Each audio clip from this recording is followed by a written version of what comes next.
everybody. A lot of big things are going on in the world with the Bob Iger returning and replacing Bob Chapek, and we will talk about all that tomorrow. We're going to have a guest today that I've really been looking forward to talking to. So we're going to get to that in just a second. So let's go ahead and stay tuned for the Dan Wickline Show.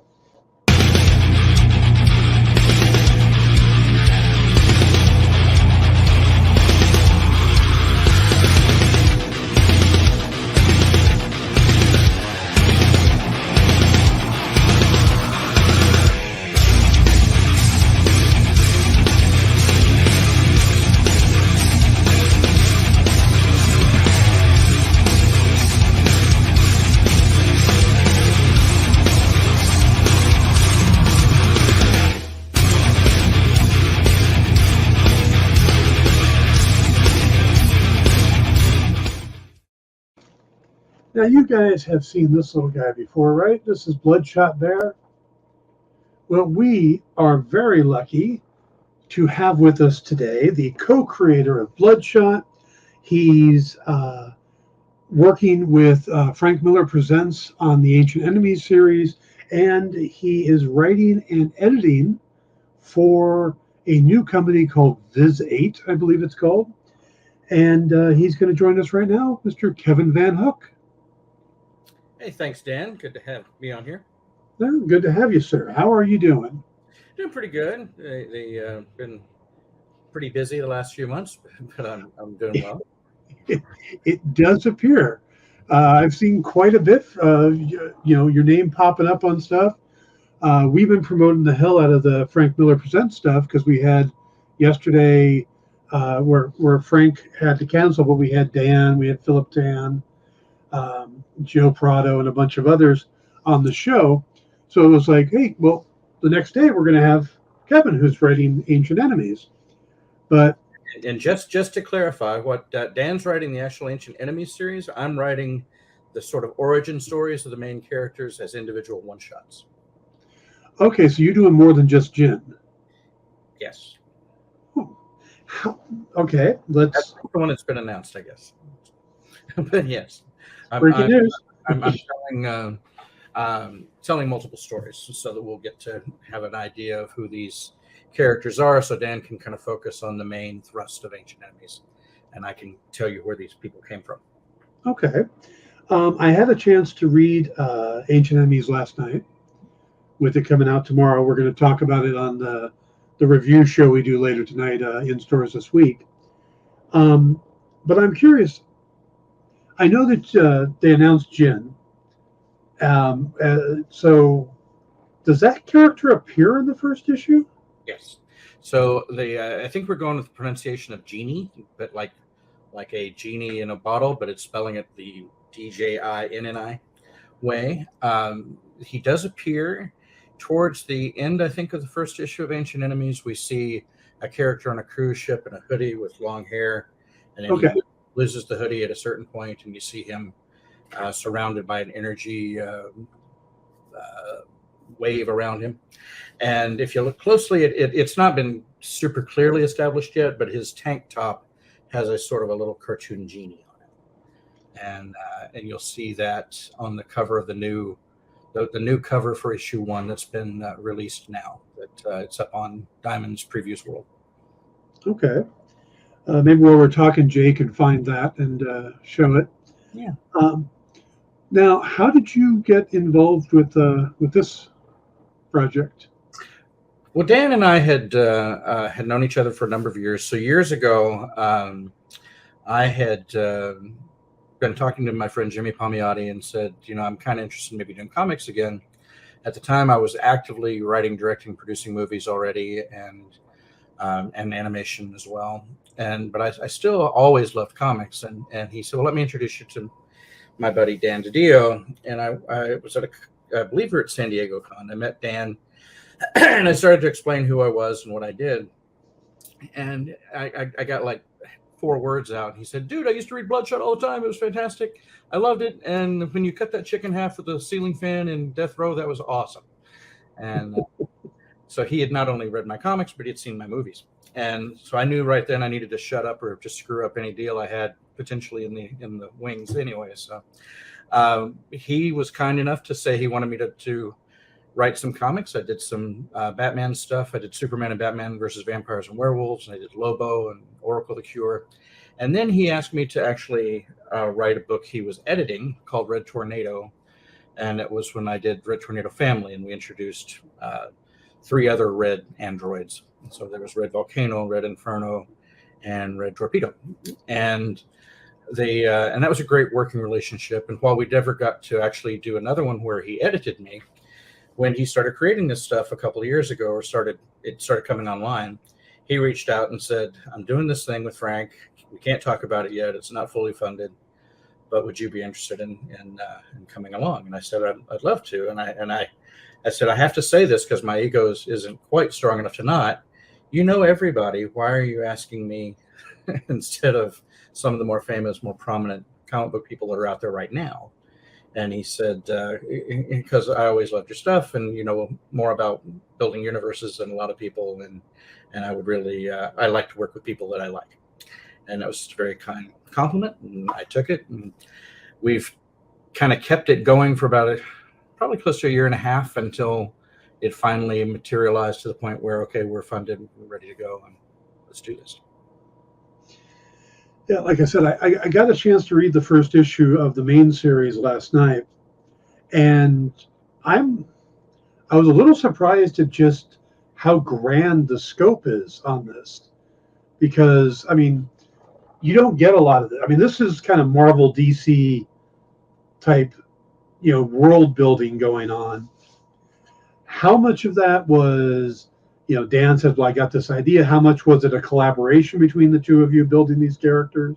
It's almost all Dan. I mean, in all fairness, I get the feeling, I never ask him point blank, but I get the feeling that these are characters and ideas he's had floating around for a long time, like years and years. But that he wanted to do, if he ever had the chance to do his own stuff. This concept, I think part of it is the inspiration coming out of in a way of you look at 9/11 and the tragedy that happened and how that changed kind of everybody forever on some level or not. And I think that this 9/11 is this tragedy of a spaceship crashing in New York and simultaneously another one crashing elsewhere, and how that impacted the people. And some of them were impacted in ways where they became heroic figures, and some were not. And I think a lot of that is that's all Dan. My contribution really is more so far with Jeannie, as far as building that backstory and helping to create some good world building there in terms of supporting characters and continuity, and us going back and forth on how much we're going to give away now versus how much we're just going to hint at and then tell in the master series of Ancient Enemies later. Okay. For those of you just joining us, we're talking to Kevin VanHook, comic writer, film director, producer, so jack of all trades. And we're talking about, right now we're talking about Ancient Enemies, the new series from Frank Miller Presents. That issue 1 goes on sale tomorrow. But Kevin is writing Ancient Enemies Jeannie, which will be out next month. It comes out in February, actually. Comes out in February. Okay. The catalogs. Yeah. Okay. Yeah, the comic schedule thing is always interesting with how much in advance you have to, promote it and get the retailer to buy it 2 months before it ever comes out. Yeah, we literally it went into Previews World this week, the online version of the catalog this weekend, and I think the physical catalog either ships today or tomorrow. My calendar said the 23rd, but I saw somebody had posted a picture from it about their book, so maybe some stores already have them. But yeah, it's the December issue of Previews World from Diamond, which is showcasing books shipping in February. Now, I don't know how much of this you'll know, but it seems kind of a weird synergy in the sense that you've got it's almost like the two universes. It's Frank Miller Presents, but this feels like this is Dan's half of the company, or Dan building here, where the other book they have coming out is Ronin, which is very much Frank. I have not had any conversations directly about that, but I have to admit that I get the same vibe. That said, Frank, as far as I know, actually is looking at all the scripts, looking at all the artwork, and working with the artists on layouts and so forth to make these the best books he can that will have his name on them. And I got to meet with both Dan and Frank in Baltimore at Baltimore Comic Con, and spent a few minutes with Frank. Obviously, as soon as he was there, he was mobbed. But got to spend a few minutes with him, showing some of the stuff I'm doing with the other line. And he got to meet those creators as well, which was really great because they were coming in from Indonesia. And but yeah, it was that seems to be my take as well, that this is kind of Dan's baby. And I think he has the Svengoolie project coming up, which I think is also very much Dan's. And whereas obviously the Sin City Manara book that is going to be coming, that's very much also a Frank book. So I think I think they are bringing their own projects to the table, but at the same time trying to have them work together in a cohesive way. Now, what's the creative team for the Genie book besides yourself? I'm actually working with Jose Luis, the artist. Jose and I did his very first comic book work, which was a series called Red Tornado Family Reunion, and that was very cool. And that's the one I mentioned earlier, was edited by Dan. So it really is a reunion 13 years later. So that's and Jose was incredibly good then, and he's 10 times better now. He's just a fantastic artist. I'm really excited about working with him again. I remember the Red Tornado family series because Red Tornado was one of those books or characters that I remember reading as a kid and just kind of really attaching to. So when your series came out, I remember picking it up and seeing the different variations of Red, and just remembering that as a very positive series. Thanks. No, I've gotten a lot of great feedback over the years. I'm very fortunate. There's two things I did specifically in that era with Dan and DC, which was Red Tornado Family Reunion and Oracle the Cure, that I still get email. I did get tweets until I left Twitter a few weeks ago, but I still get emails and messages and things from fans about those two particular books, and it's over a dozen years now. But they were reprinted in trade paperback, which was very cool. You said you left Twitter. Have you gone with the mass move over to Hive? I have not. I have not done anything yet. I wasn't planning on it, although I have a lot of friends who've made that move to Hive. In the early days of a month ago, I was seeing people going to Mastodon, but in the last week, I have to say, 10 days, I see a huge exodus towards Hive. So as long as Jeff Bezos doesn't try to buy that and compete, I think that it'll probably be successful. From what I understand, Hive is just two people running the company, so that should be interesting. Yeah. I wonder. Well, they might have just two people left at Twitter. So I wonder how. I wonder how well it'll do. Obviously, the way it's growing, just colloquial, information that I have, it's very circumstantial, but I probably have seen 50 people post that they went to Hive in the last 2 days. So same. Yeah, I made the jump over there, and I tried to make the jump to Mastodon. I think the difference is that Mastodon is a very confusing setup where you have multiple servers, and where Hive, I just, it's app only, but you sign up and it feels like Twitter. Yeah. There's a lot of similarity. I haven't looked at either, but I've read that Mastodon was confusing, and specifically people talking about the multiple servers. Yeah. So, all right, let's go ahead and take our first break, and when we come back, let's talk about, is it Visi8? All right. Visi8. So we'll focus on Visi8 and your trip to Indonesia. Sounds good. So we'll be right back.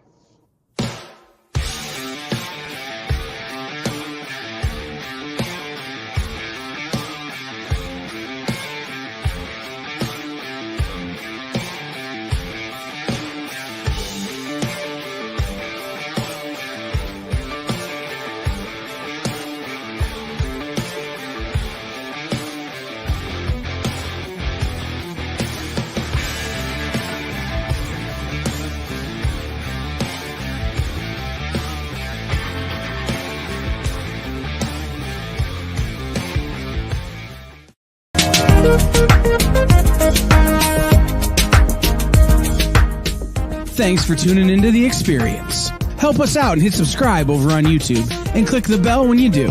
Need some help? Scan the QR code in the bottom corner.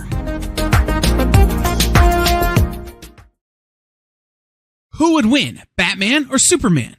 It's the age-old debate, except it's so much more complicated than that. Nerd Killer Warfare every week on The Experience is your chance to debate other nerds in the questions we've all been asking for years, except we take those debates and turn them up to 11. Go to bit.ly/EXP casting or scan the QR code to be part of the show.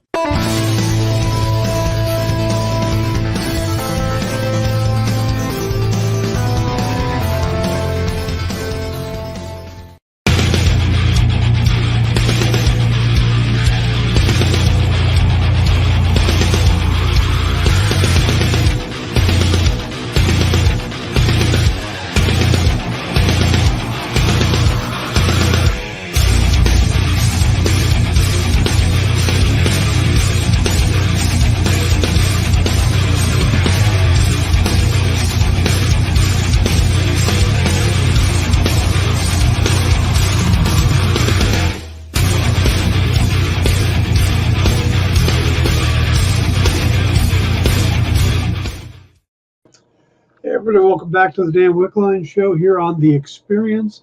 This is the cover for the Genie, the upcoming comic this February from Kevin and Jose Luis, part of the Frank Miller Presents. So you can check your Diamond catalogs for this. But that's not all you've got in the Diamond catalogs, right? That's right. And I should just say this real quick, because Dan is so heavily involved in Ancient Enemies. Even Genie is really Dan and me. I've seen me listed some places solo as the writer, but it really is Dan bringing a lot to that.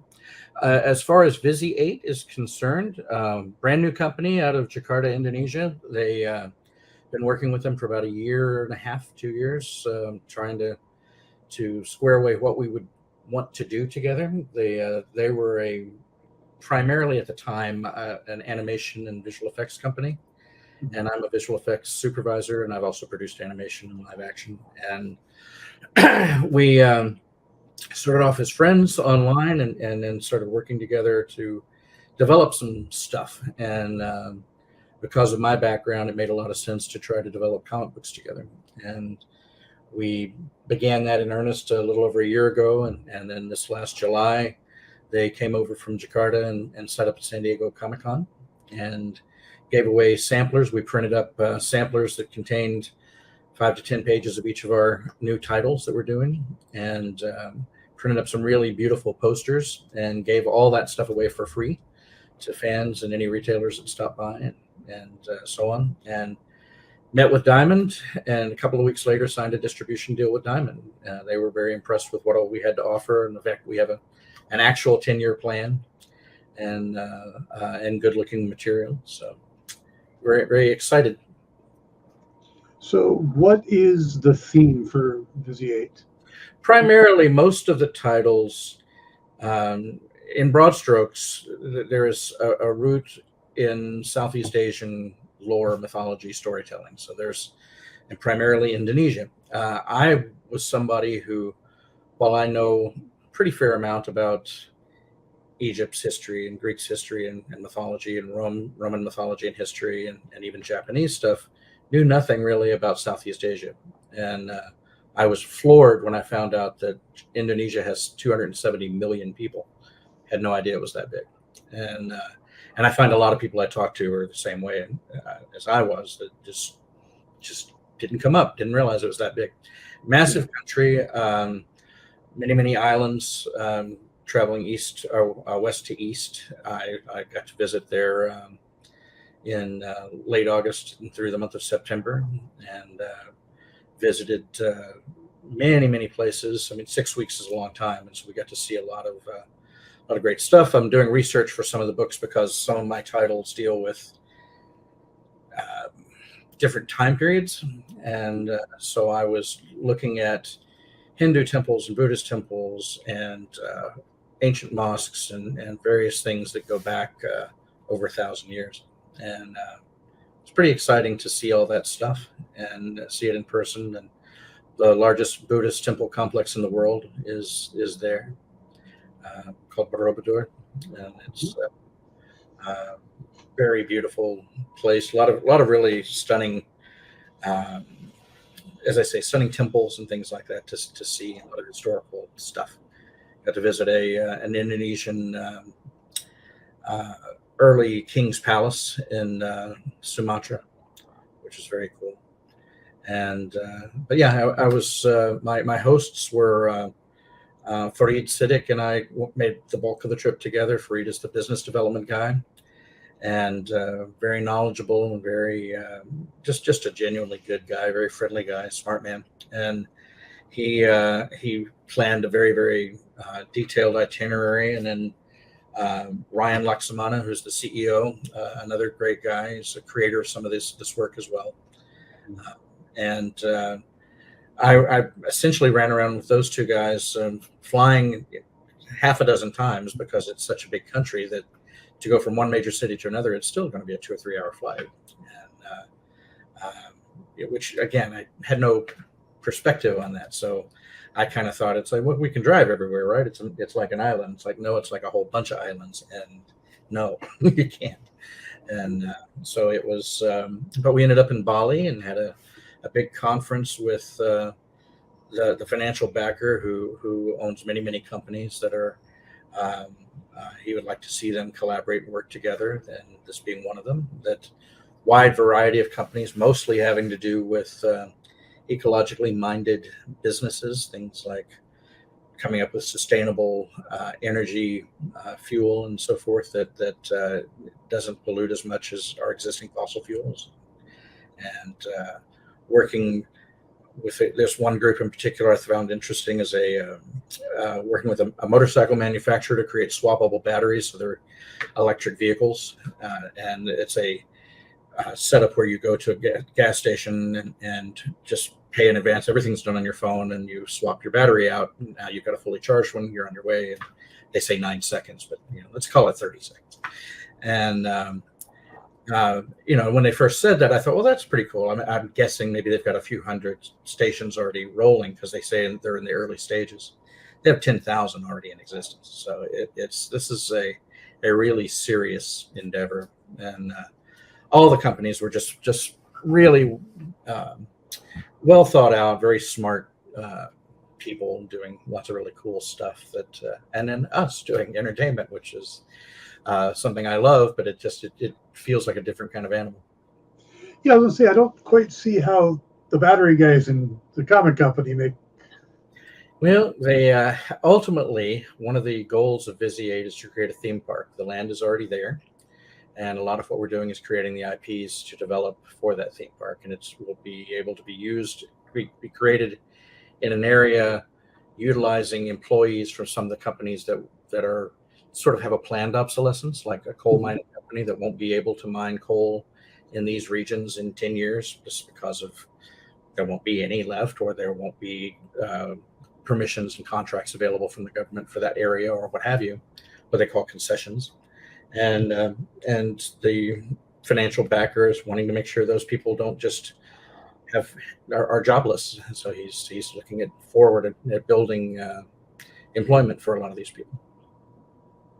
It sounds funny to say, or in a way, because we're all a little jaded, but really good people with really good intentions, and they seem to be in it for the long haul.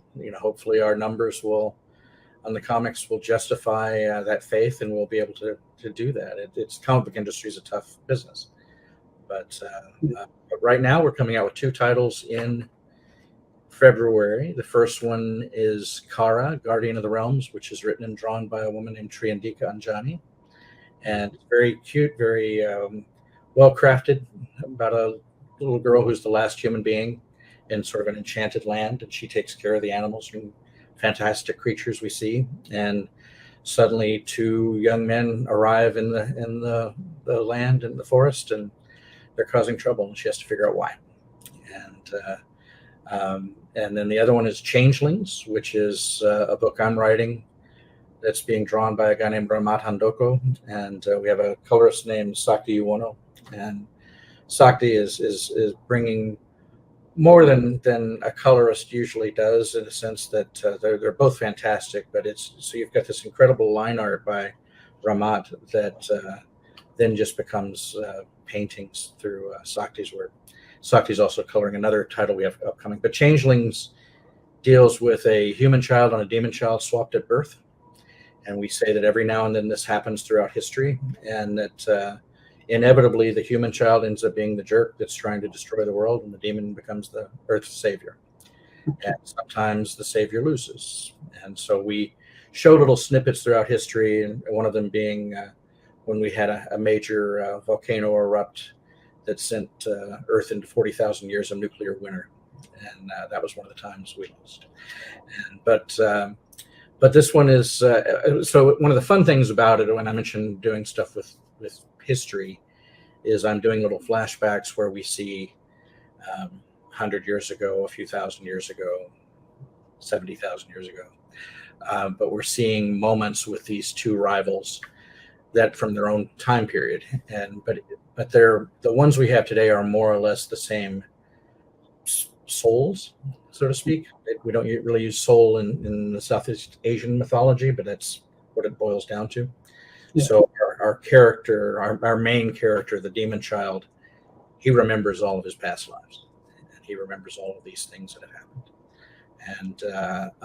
and that gives him a leg up on the human child, who doesn't have any recollection that she has failed the same way before. And so it's fun. It's I'm getting to do. The human child is plaguing the earth with monsters. So the first issue is a kaiju, so it's a great big giant monster coming out of the ocean. We've got dragons, Chinese style dragons, which we don't get to really see a whole lot of. And we typically think of dragons being like the Game of Thrones or Lord of the Rings Hobbit type European fairy tale dragon. But this is fun. We've got a volcanic man, and so there's these different creatures that she's plaguing the earth with, and so we get to do monster stories too. Well, I really like this idea because I'd say within just in the last 6 months, when Miss Marvel was on the air, one of the things that they brought up was the partition, which I consider myself a pretty good, student of history and stuff like that, but knew nothing about it. Yeah. Hadn't even heard of it. No, the same. So I started looking into it and just realized just how devoid of the Southeast Asian culture we are in the U.S. from how we teach it and stuff like that. Things, you would think something like the partition would have been taught in history class at some point, and nothing. Well, I until I was really there, I didn't fully grasp how long the Dutch had colonized Indonesia. That Japan held it for 3 years during World War II, and then essentially when the atomic bombs were detonated, they sort of gave up everything and just sort of walked away. And then the Dutch tried to come back and said, well, we're back. And Indonesia was like, no, we're our own country and we're independent and we're not letting you take us back over. And so lots of interesting things like that. And the fact that the Ottoman or the Muslim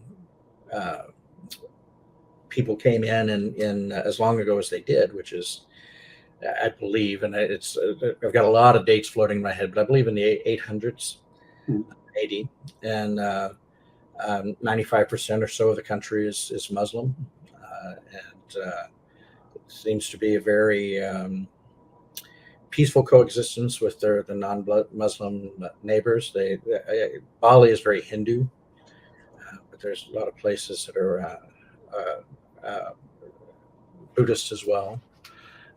So it's just interesting to see.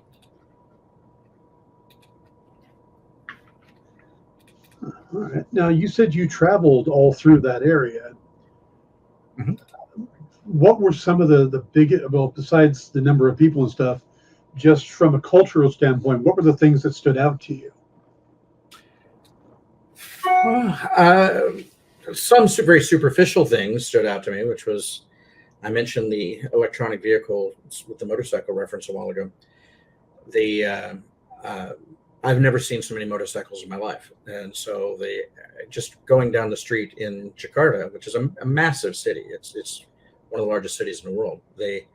There are thousands upon thousands of motorcycles on the road with you at any given time. And from my Western eyes, even though I live and drive in LA, which is not known for really easy traffic, it was some of the craziest traffic and craziest driving I've ever seen in my life.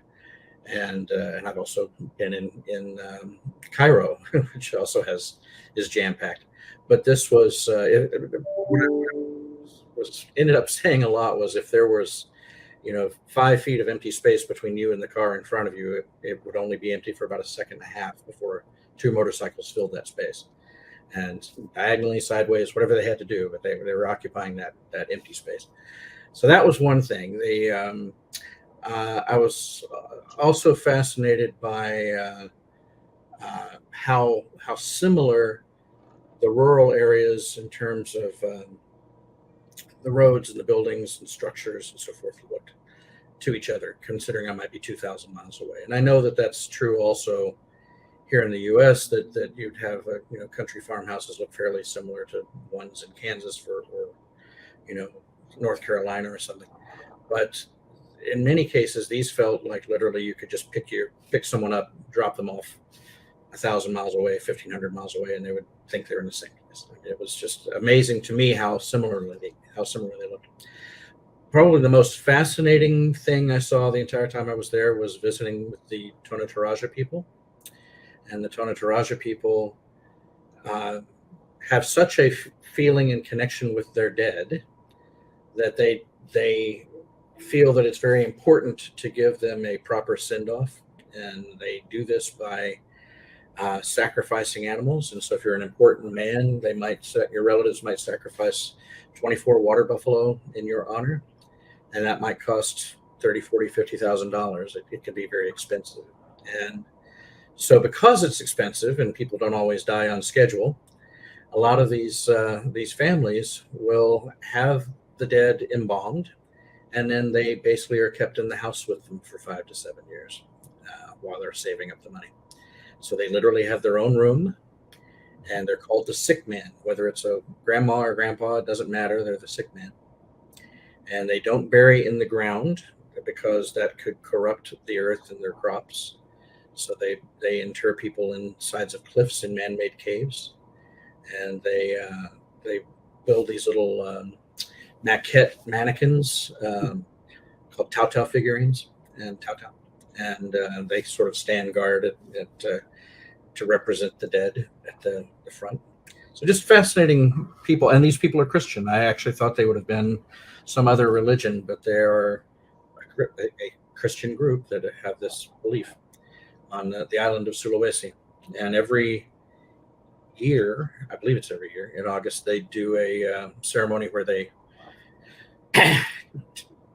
bring out their dead and dress them up and give them new clothes and maybe give them a cigarette and a little something to eat and then put them back in. So it's just fascinating. Compared to our culture and way of life, it's just a completely different way of looking at it. How much do you think, I mean, you went there to learn the culture and stuff. How much of that do you think will inform your writing? Do you think you'll take some of those things and purposely find ways to put it in? I already have. Yeah. I've already written, what have I done? I've written 3 comics since I left, 3 scripts, and there's something in each one of them. Because I'm also writing a title called The Seventh Tiger. It won't come out until later next year. We're still debating on whether or not we're going to. The plan had been for us to do 2 more titles in April and then 2 more in June. We may delay those a little bit. Our financier wants to really kind of get a better handle on seeing where all the stories are going and so forth, and he likes to see everything at once. So we'll see how that plays out. But Seventh Tiger in particular, drawn by a guy named Andre Sirgar, again, just a brilliant artist, and we're lucky enough to have Sakta Yuwono color it as well. And Andre is telling the story with me about a group of immortals been around about the last 1,000 years. They're all heavily involved in the criminal underworld in Southeast Asia and Asia in general.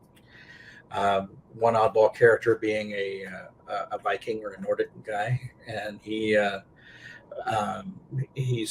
hasn't been seen for a long time because of some events that happened in the first issue. But right off the bat in the first issue, another one of the characters is murdered and his heart torn out, and we learn that that somebody's able to kill the immortals, and so they're all suddenly ill at ease because they've had this uneasy alliance for all this time, and now someone's figured out how to kill them, and they're pointing fingers at each other.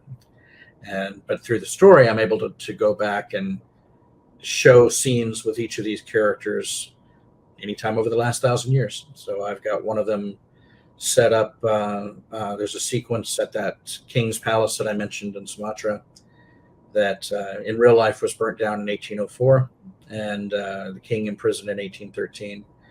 In my fictionalized version, one of my characters was responsible for the burning of that palace.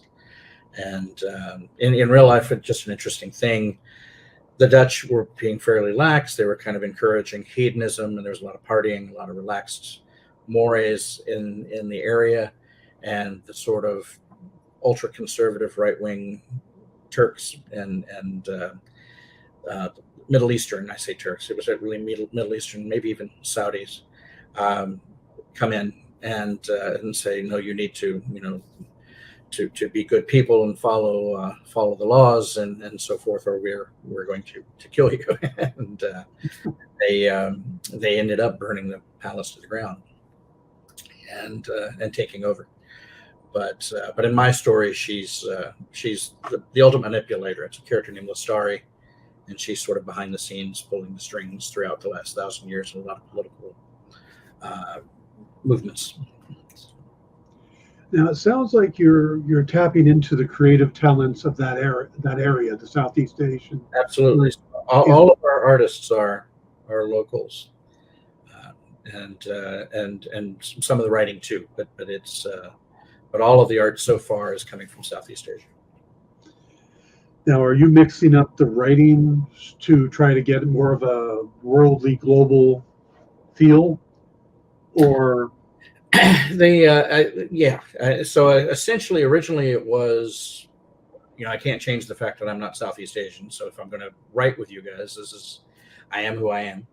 But also, and probably more important than that, is the fact that I have somewhat of a following in Western comics. There are people who do know my work, and I have a track record of creating successful comics. And let's utilize that, and let's try to use my career as something to help open the door for them.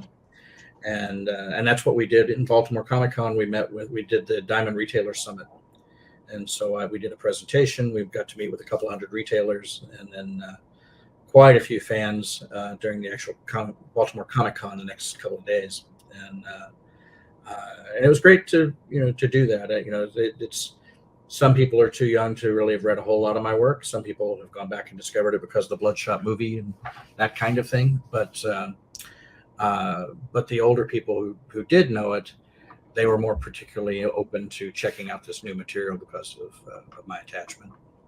And everybody has loved the artwork. We did a variant specialty cover for Changelings 1 with Christopher Shy. Chris is just a brilliant artist. He's I believe he was the art director for Electronic Arts. He does lots of movie posters, DVD covers. He did the Mandy poster, if you ever saw the movie poster for that. Lots and lots of great stuff. And we've been friends for a number of years. And I brought him in to do this one. And just did a gorgeous job. Now, you're not just writing, you're also, is it an executive editor? Or? Yeah, we chose executive editor because it's I don't know why. People don't seem to use editor-in-chief anymore, but it's basically my contract with the company is I'm a creative consultant, and all of that entails. So I helped push them into, this is how you set up a table at a comic book convention. This is how you I helped create the banners for them for the convention and the presence there. Set them up with a printer, which we're printing through Avenue 4, which is a great comics printer who does lots and lots of mainstream books and has a relationship with Diamond, so we can get our books to the Diamond warehouses without paying exorbitant shipping fees, and all those kinds of things, advertising, getting the word out in terms of PR and marketing and so forth. But I also oversee, look at the books, lots of really great talent there. Sometimes I don't speak multiple languages. I speak a little bit of Spanish, and I mean un poquito, just a tiny little bit. But so my hat's off to these people who speak pretty much fluent English, but inevitably they're dealing with a language where tense is used differently, masculine and feminine is used differently. They don't use multiple pronouns for a person. It's not he and she. It's just one. They just picked one, which may be the way we go eventually. I don't know. But it's so as an editor, when I say editor, I'm not really messing with their stories as much as I'm messing with a little bit of grammar here and there and that kind of stuff, and also encouraging as much as I can the craft of storytelling in terms of one of the big things that I'm always talking about with people is leading the eye through a page. But I would do that with people here. It's not just them. And it's getting people to understand that if we break a panel with some foot or arm or something that goes down in this way, but we're still supposed to go over here, the reader is now confused. Do I jump over here and then do that, or do I come down here and go up? And it's wonderful to break the rules when you know them. Yeah, you can do it successfully. Neil Adams was good at it. Lots and lots of people are, but it takes some experience to understand, okay, is this still read? And the same thing with lettering and just the rules of lettering. That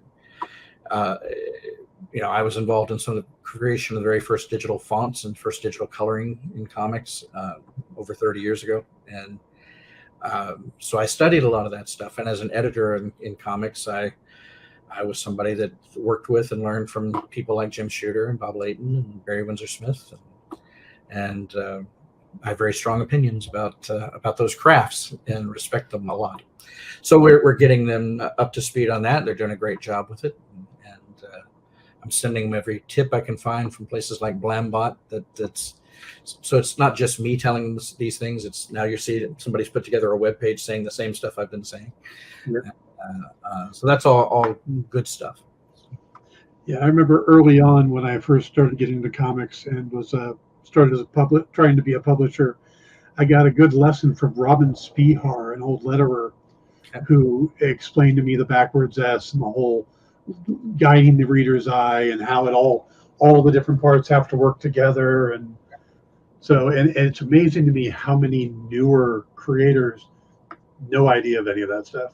Well, one of the interesting things, and I won't drag out this topic, but when I was at DC writing a bunch of stuff, there'd been a dozen years since I'd been active in comics at that time. And I was kind of amazed when Dan and my editor and the editor of the group, essentially I had asked some questions, and the resulting answer was more or less, even from some of the people that they were referring to, was more about storytelling than most of our staff. So just go with your gut.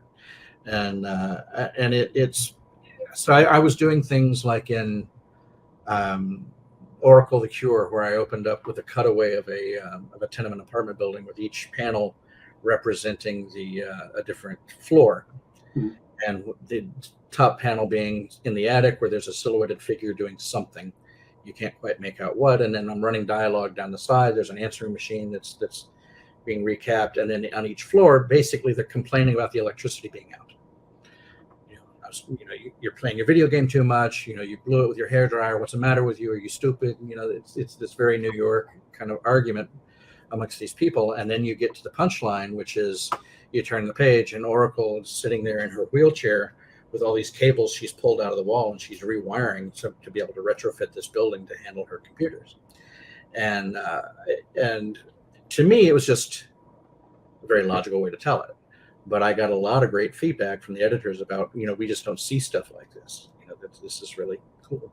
So I want to do as much of that kind of thing as I can with the Visi8 stuff, Ancient Enemies books and things. Dan is very much into wanting to do different type of storytelling. It's very clear, straight storytelling. Nothing really different in the way that I'm talking about, and nothing cinematic. And that's great. It's great to be able to walk in both worlds. Okay. We need to take a quick break. We will come back and finish our conversation with Kevin VanHook. Be right back.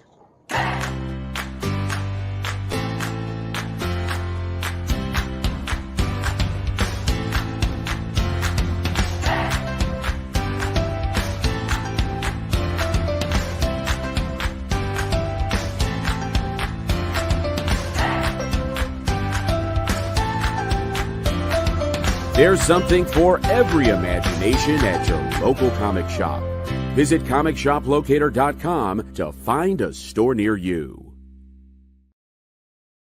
Imagine being at a convention and going to an interview panel that's just for you. No bustling crowds, no hours-long lines, just you, the moderator, and your favorite comic book creators. Well, this is pretty much that. Miss Jen sits down every week with 2 comic book creators for a live stream interview about their latest work, and you can ask them whatever you want. It's Talking Shop, Mondays at 5 Eastern on The Experience, Comic Culture and Sales. Did you know that every Experience show, including some exclusive content, streams on Twitch? Check it out, twitch.tv/the_EXP. Or just scan that QR code.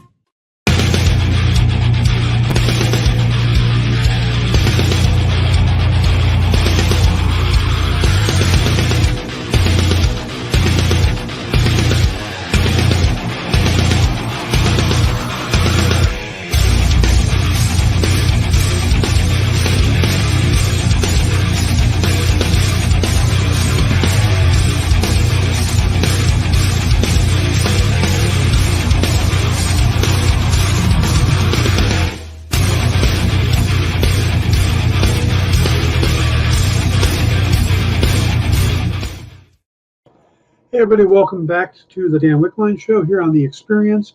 Remember to stick around later on. We've got both Minute to Skim It and In Stores this week, where we'll be doing comic reviews for books coming out tomorrow. Minute to Skim It with Miss Jen will be at 7 o'clock Eastern, and In Stores this week will be at 8 o'clock Eastern. All right, I want to do one more question on Visi8.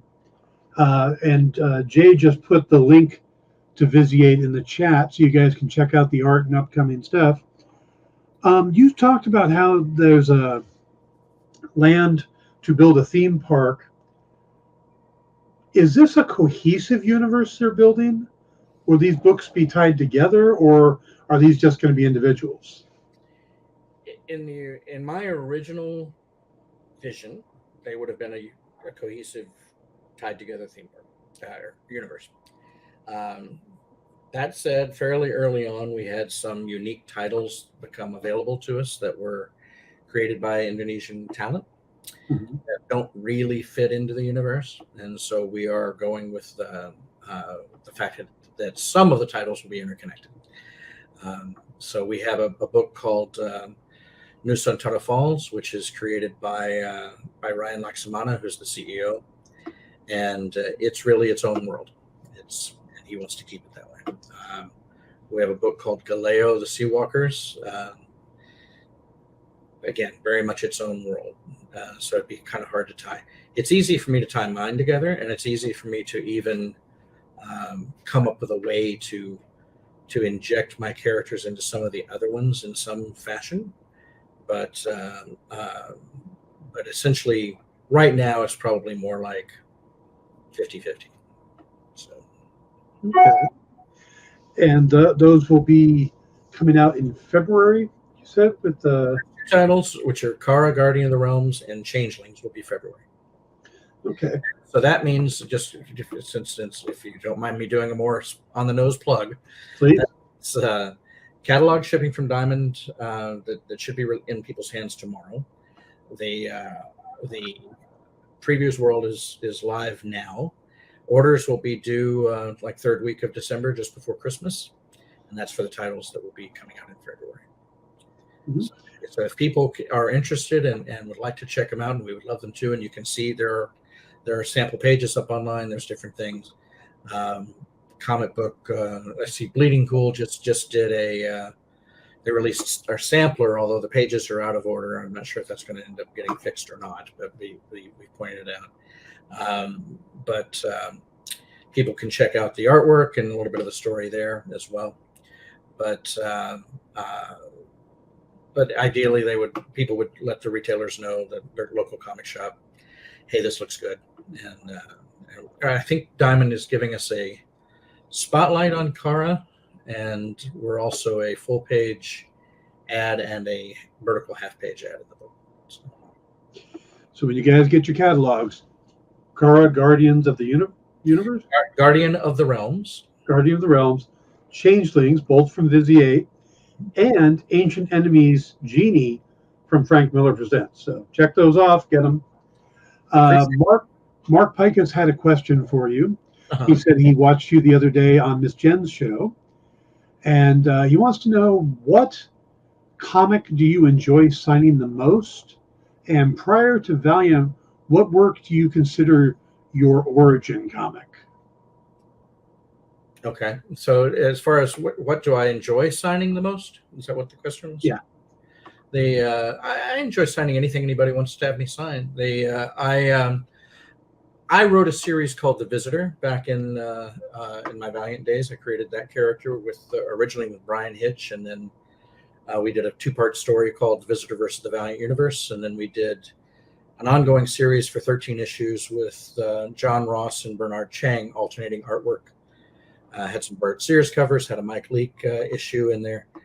The Visitor is probably, for years, was probably my favorite comic book I had written, because it's really smart. It wasn't our biggest seller, but it came out right as the comic book market was crashing. We didn't really understand that it was crashing, but it was the whole era when Marvel had bought a distributor and their own printer, and another one of those eras of chaos in the comic book industry. But I'm very proud of that work a lot. So when someone brings that up, I get a kick out of signing that.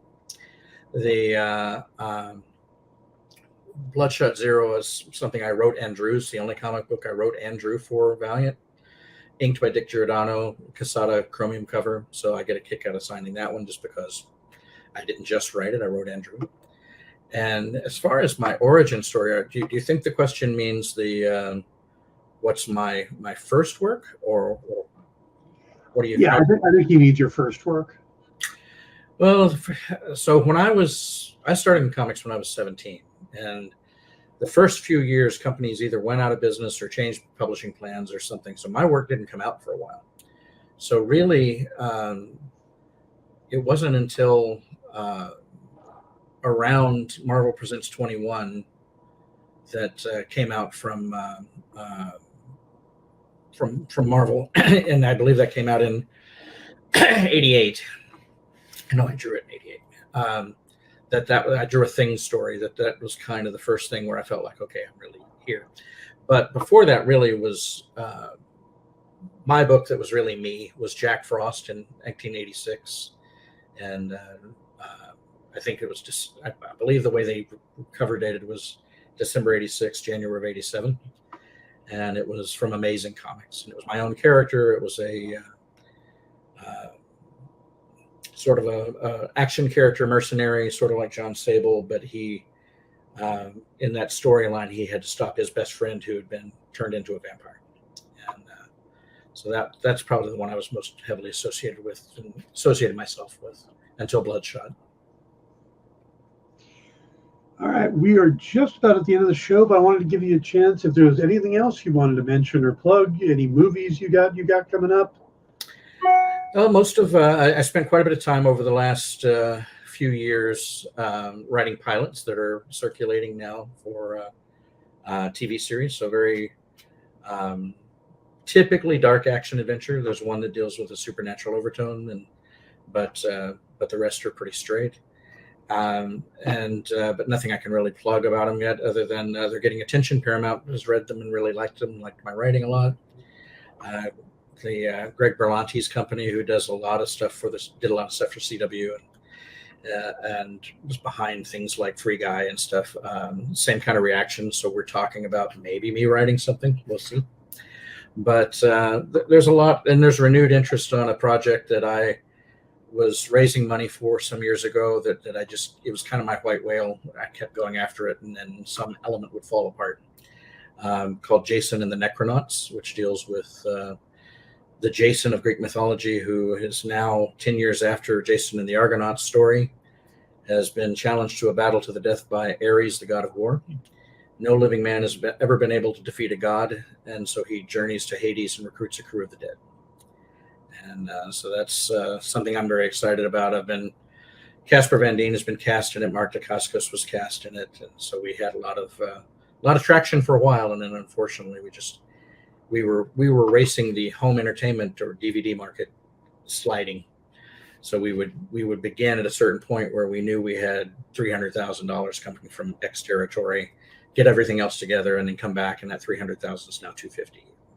We did that a number of times, where, like to the point where like South Korea went from being good for a couple of $100,000 to being good for like 25,000.